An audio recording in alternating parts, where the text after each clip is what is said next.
Hello, my name is Karen Gonzalez, and I will be talking to you about the military of Costa Rica and Nicaragua.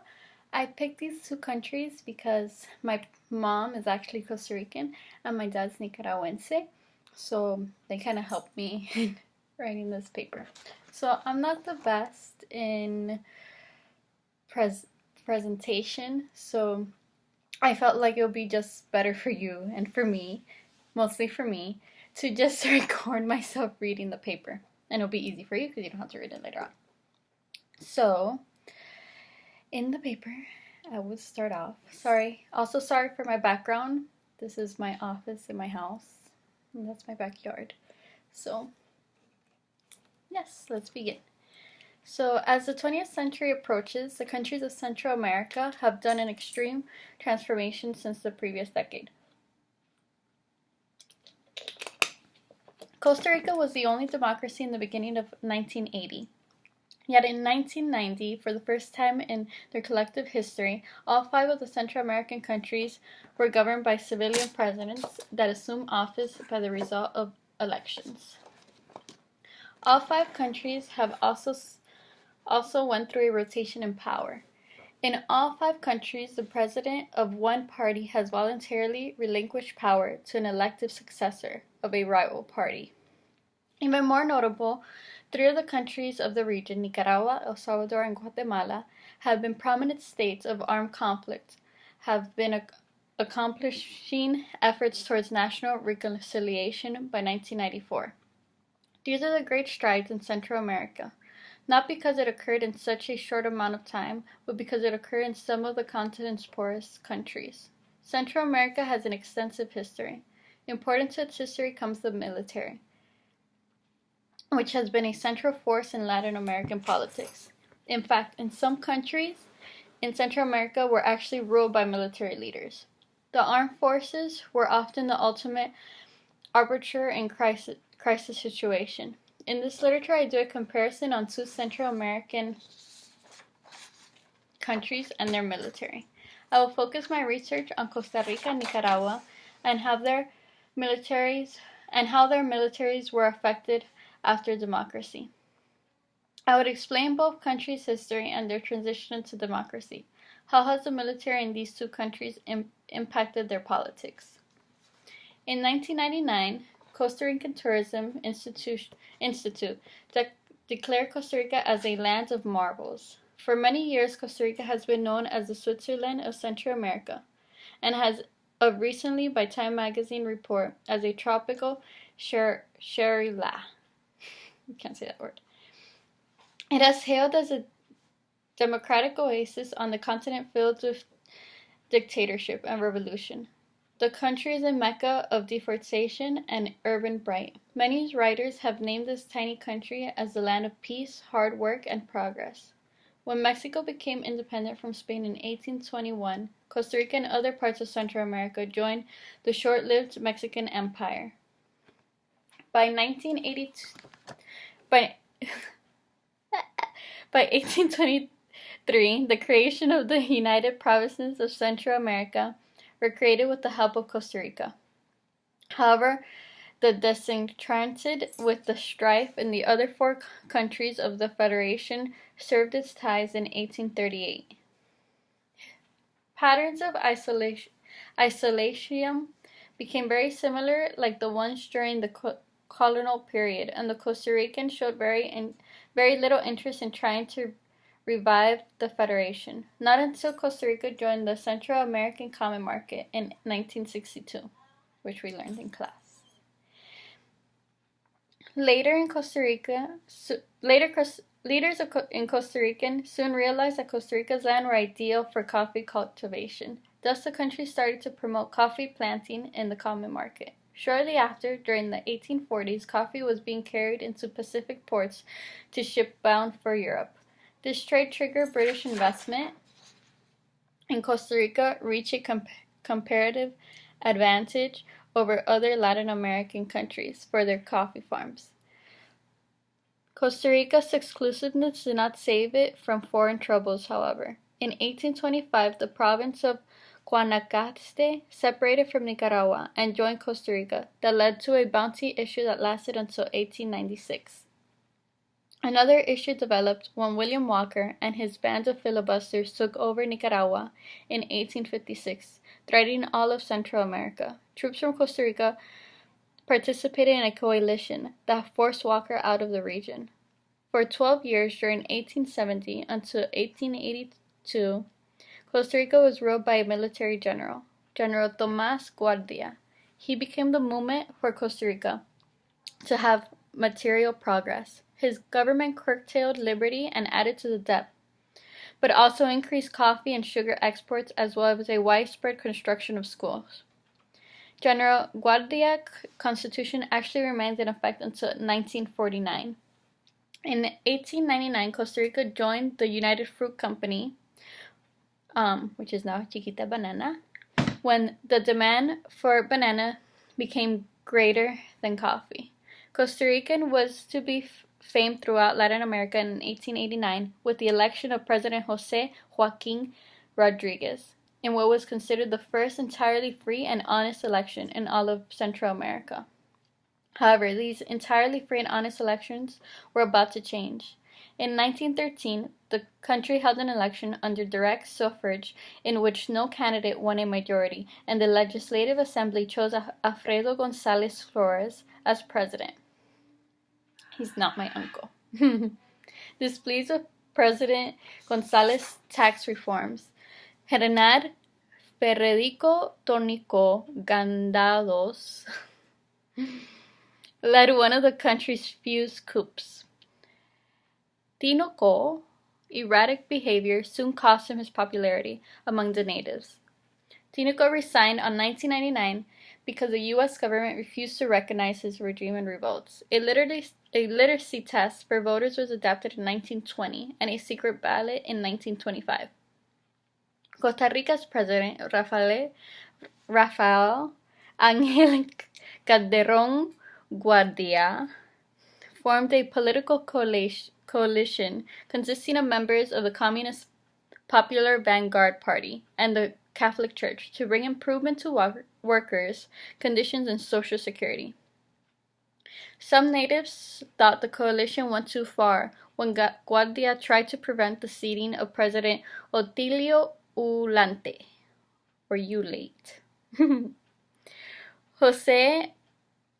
misspelled his name there. Jose Figueres Fidel, a landowner who favored state enterprise, organized local and foreign militia and trained them on his farm.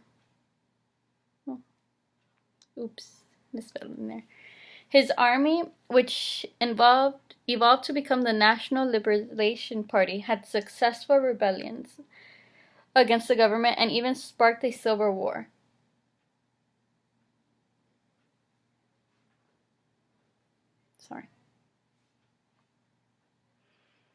This civil war cost 2,000 civilians their lives. The war ended when a compromise was reached in which Figueres promised to restore order, preserve some of Calderón's reform, and to turn the presidency over to Ulat. Figueres led the country for 18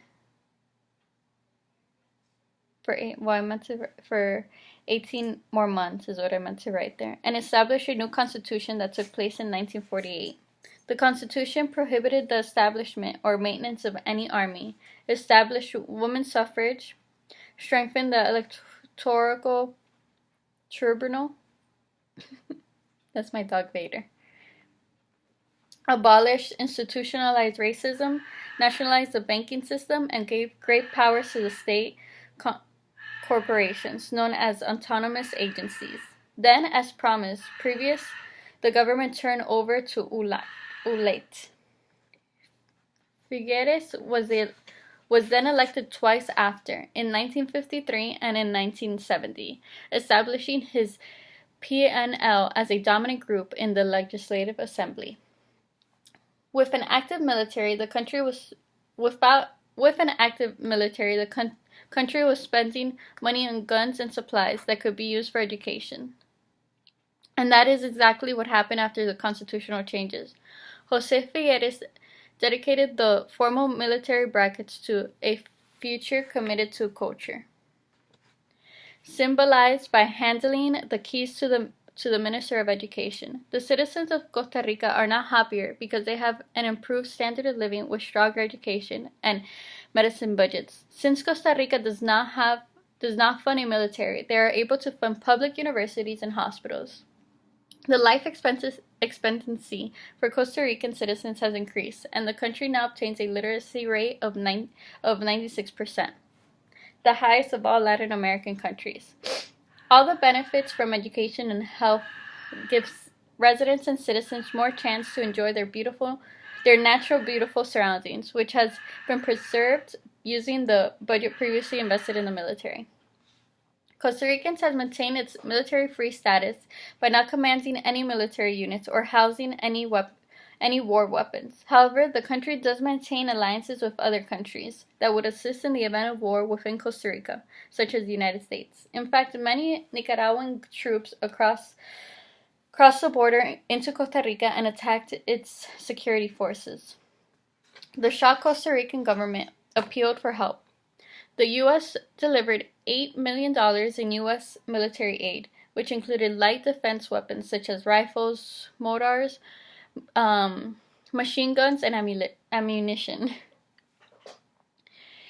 Increased U.S. military ships to Costa Rica have become imperative mainly because of Nicaragua's mounting hostility to Costa Rica. Costa Rica does employ some special forces that help enforce law, patrol borders, and decrease drug trafficking. Most of these forces operate under the public force, established by the Ministry of Public Security in 1996.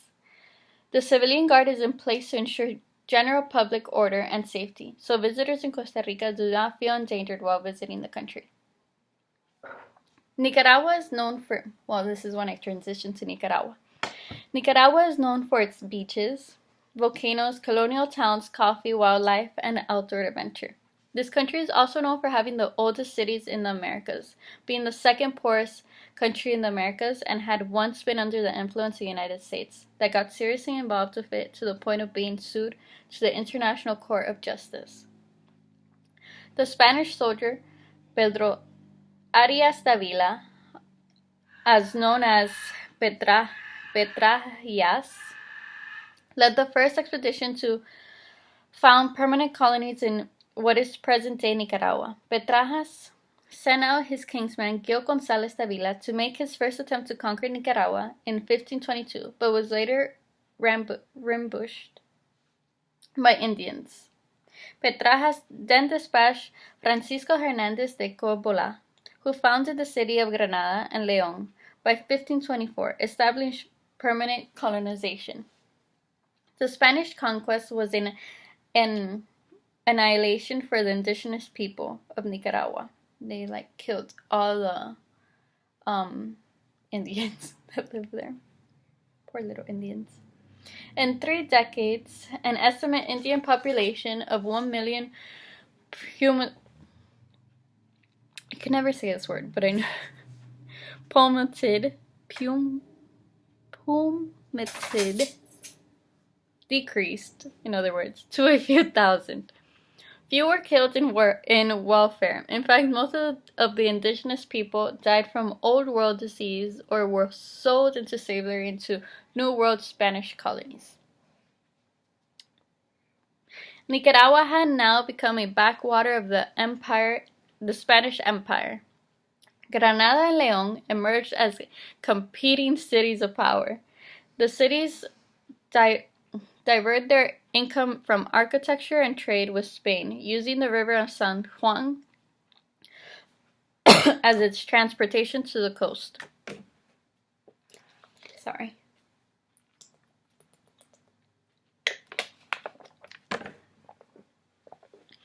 In 1821,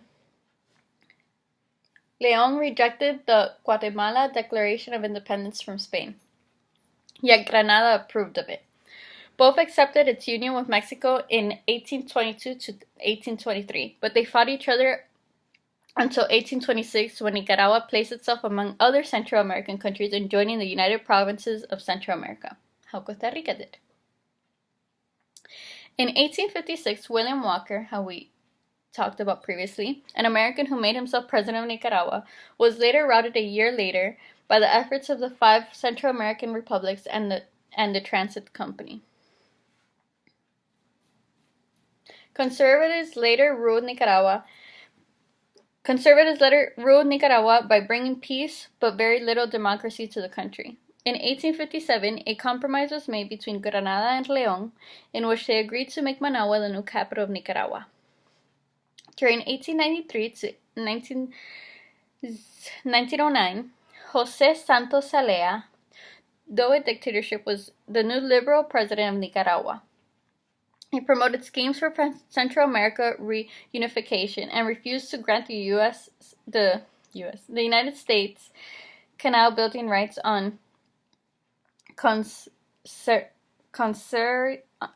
terms, turning the plans to choose Panama as their new site for the canal. So he didn't want, sorry that it froze. He didn't want the U.S. to have the canal. Why is this freezing? Okay. He did not want the U.S. to have the canal, so then the U.S. Just opted for Panama. So, rumors also implicated that Zelaya had planned to invite Japan to construct a canal that would have competed with the U.S., so he was sneaky, causing the United States to encourage Zelaya's conservation opposition as a revolt. When 2 American citizens were killed during the revolt, the United States intervened by sending U.S. Marines into Bluefield and blocking liberal victory. My dad's actually been to Bluefield. He says it's pretty nice. Zelaya thus then resigned, but the U.S. refused to recognize his successor, José Madriz. Civil war led to the presidency of conservative Adolfo Diaz on behalf of the Marine intervention. The Bryan-Chamorro Treaty, signed in 1914, gave the U.S. privileges to the canal building in Nicaragua and the right to establish naval bases. When the U.S. Marines retreated in 1925, a new rebellion took place with Chamorro Vargas. Diaz returned as a promised president, but was reinforced by the 2,000 U.S. Marines. Liberal leader Juan Bautista Sacas, José María Macada, and Augusto César Santino started a rebellion, but 6 months later, Sacasas and Macada made peace, and both became president of the country. So there's 2 presidents in Nicaragua. The Marines withdrew when Sandino became inaugurated. I also read that they also retreated because of the open door policy that the U.S. was having here. A Nicaraguan National Guard, trained by the U.S. Marines and commanded by General Anastasio Somoza Garcia, were now responsible for maintaining order in the country. In 1934, Somoza and highly ranked officers led in killing Sandino. After rigging the election of 1937, Somoza was elected president on January 1st. Somoza's first order of action was in revisiting the Constitution to consolidate all power into his own hand and setting himself to rule the country for the next 2 decades. Exporting grew in the country, yet Somoza and his family, rather than the people of Nicaragua, were the main beneficiaries of the country's income. On September 25, 1956, a liberal poet named Roberto López Perez shot the president, and Somoza died 8 days later.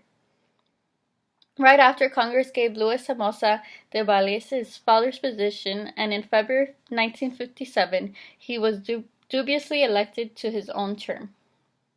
Somoza de Blay ruled more gently than his father. He accepted a settlement in favor of Honduras and cooperated with the United States in the Bay of Pigs invasion of Cuba in 1961.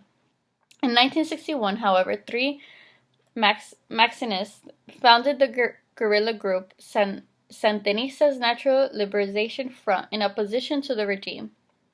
In 1963, there was two presidents in Nicaragua, René Sic Gutierrez and Lorenzo Guerrero Gutierrez, who held office in support of the Somozas. Like before, the economy grew, but the mass poverty remained. After Somoza died,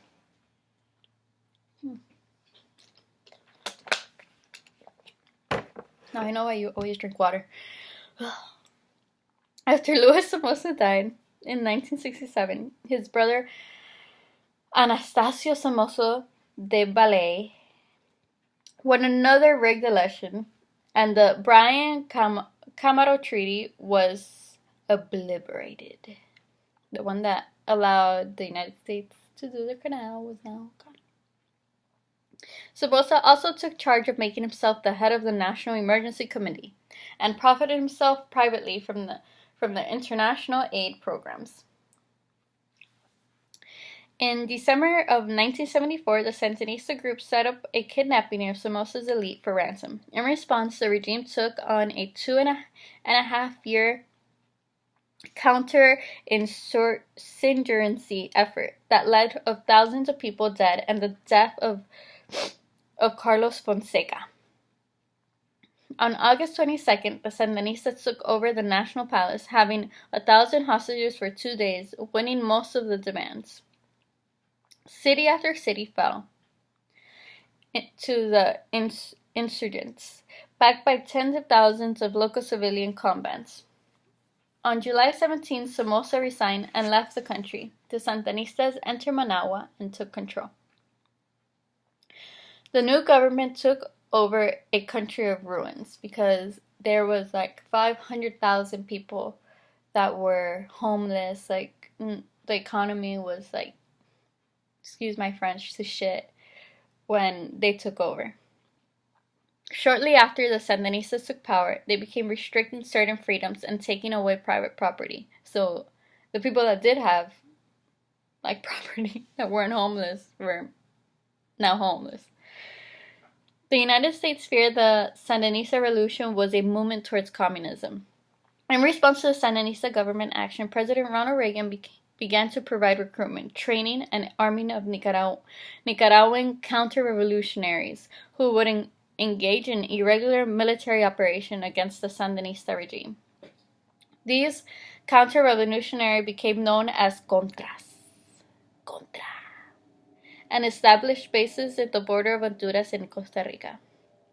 The Contra army grew to about 15,000 soldiers by the mid-80s. However, the Nicaraguan government was also expanding their military forces, acquiring equipment such as assault helicopters and implementing strategies to contain and demoralize the Contras. The Sandinistas replaced the National Guard with the establishment of their new national army, the Sandinista Popular Army. Like, why is this crazy? Okay.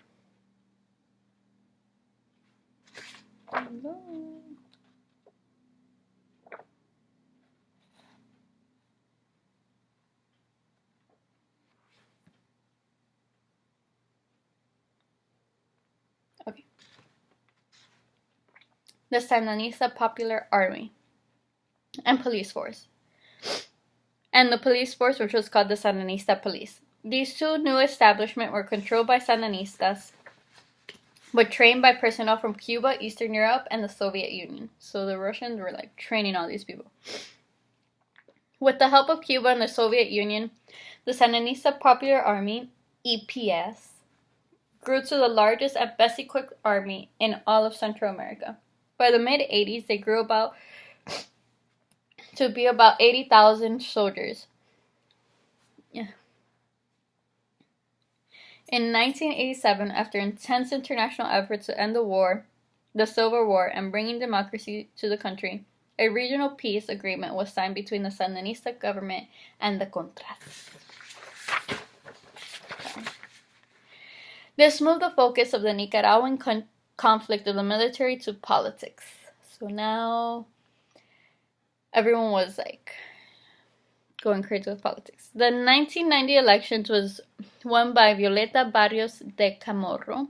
The Chamorro government reversed many Sandinista policy. Chamorro, which is a girl, negotiated the formal demobilization of the Contras in June 1990 and cut the army from 80,000 soldiers to 15,000. So now the Sandinista army is done.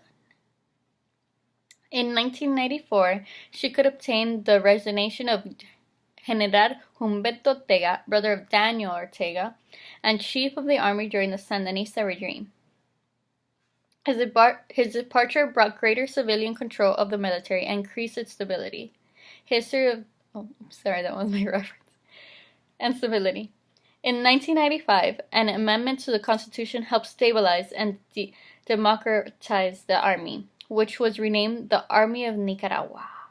The Army of Nicaragua today is mandated not just as a force of defense, but also for public security, civil defense, and national development. Costa Rica and Nicaragua both had civil wars in their history. However, Costa Rica managed to gain from the differences and help out their country by improving their culture. Nicaragua is still facing hardship during the Somoza and Sandinista era. By learning about both countries' history prior to democracy, it helps us to understand how the military was shaped in these countries. And more countries followed in Costa Rica's footsteps in facilitating their military funds to other uses. It might help increase their GDP in all of the Central American countries. Well, I hope you liked my presentation, because I hate giving presentations. But I'm very glad about taking this class this semester online. I actually watched all your lectures and took a bunch of notes, printed them out. Well, this is my last assignment ever in undergrad, because I'm going to be graduating on Wednesday, May 2nd. So it was a pleasure. I hope you have a great summer and a great life. Thank you. Bye.